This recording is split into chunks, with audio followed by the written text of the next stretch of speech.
Hello.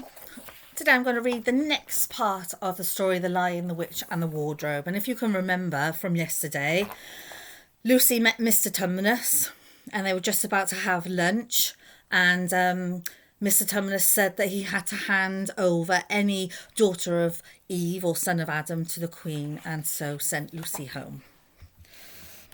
Today we're again joined by Winnie, my sleeping cat. "Go home as quickly as you can," said the fawn, "and can you ever forgive me for what I meant to do?" "Why, of course I can," said Lucy, "and I do hope you don't get into trouble on my account."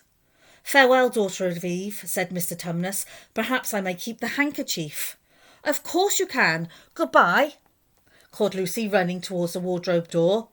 Soon, instead of rough branches brushing past her, she felt soft coats, and all at once she was stepping out into the empty spare room. Lucy ran into the hall where Peter, Susan and Edmund were still standing.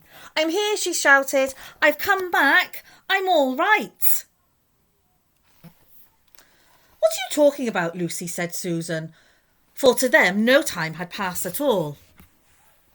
Lucy told them excitedly that the wardrobe was a magic one. "There's a wood inside it, and it's snowing, and there's a faun and a witch. It's called Narnia. Come and see."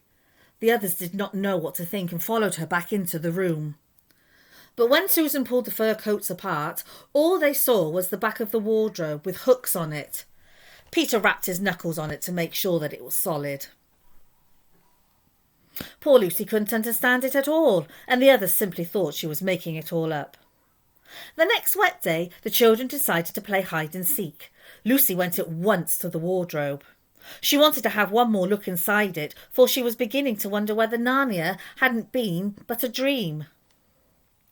Meanwhile, Edmund, who could be quite spiteful, secretly followed Lucy to tease her about her imaginary country. He came into the room just in time to see her vanishing into the wardrobe. Jumping in after her, Edmund closed the door behind him, forgetting what a silly thing this was to do. To his astonishment, he found himself in the middle of a snowy wood. Lucy was nowhere to be seen, and everything was perfectly still, as if he were the only living creature around. Then Edmund heard the sound of bells. It came nearer and nearer. Moments later, a sledge swept into sight, driven by a fat dwarf. Behind him sat a great lady covered in white fur up to her throat. She held a long, straight, golden wand in her hand and wore a golden crown.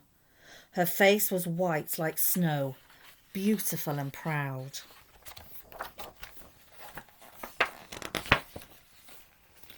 "Stop!" ordered the lady. "And what, pray, are you?" she asked, looking hard at Edmund.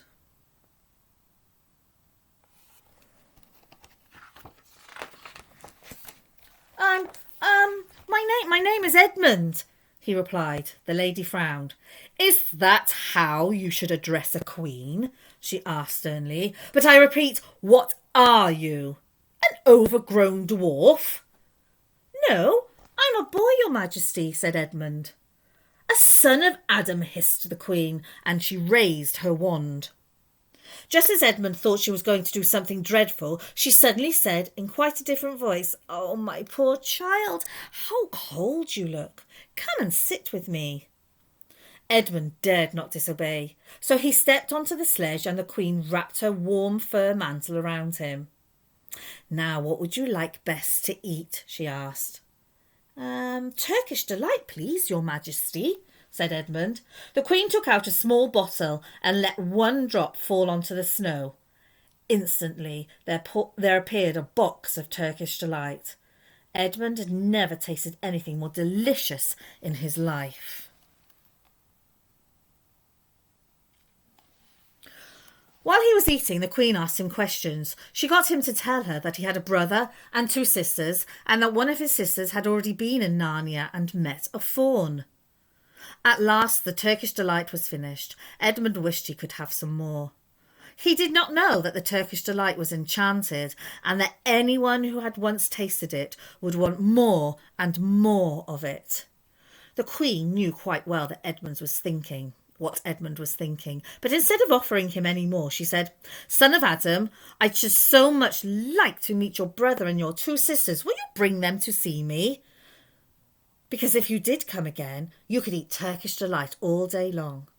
I have no children of my own, and as you are the cleverest and most handsome young man I've ever met, I think I would like to make you the Prince of Narnia." Then she pointed her wand.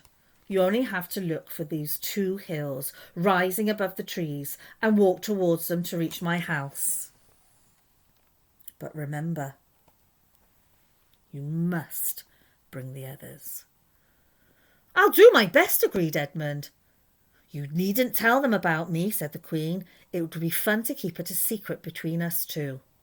"Make it a surprise for them." As the sledge swept away, she called, "Don't forget! Come soon!"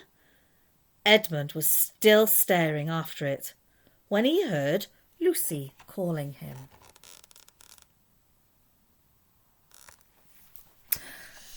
There we are. Tomorrow we will find out whether Edmund keeps his promise and takes his sisters and his brothers to see the Snow Queen. I don't think she's everything that she makes out to be. You might know this story, but if you don't, comment on Google Classroom and tell me what you think is going to happen next. Okay? From me and Winnie. See you tomorrow. Bye.